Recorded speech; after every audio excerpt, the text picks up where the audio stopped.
اعوذ باللہ من الشیطان الرجیم بسم اللہ الرحمن الرحیم۔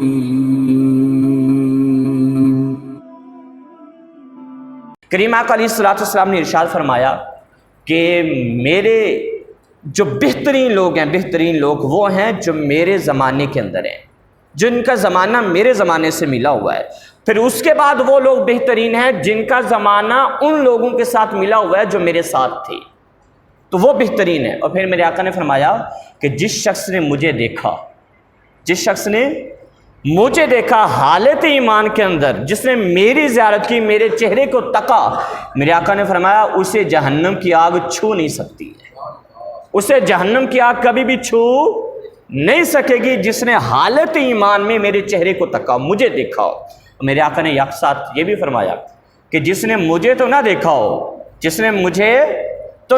ہو لیکن اس شخص کو دیکھا ہو جس نے مجھے دیکھا ہے،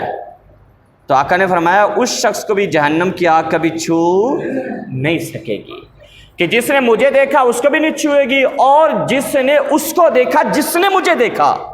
فرمایا کہ اس کو بھی جہنم کی آگ نہیں چھوئے گی۔ تو امام اعظم رحمۃ اللہ تعالیٰ علیہ کے لیے یہ حدیث پاک خوشخبری کے طور پر بھی ہے کہ یہ حدیث پاک امام اعظم کے خاطر کے اندر بھی جاتی ہے، اور اس کے مصداق سراج الامہ اور سلطان المحدثین امام اعظم رحمۃ اللہ تعالیٰ علیہ بھی اس کے مصداق بنتے ہیں کہ کیونکہ آپ تابعی ہیں۔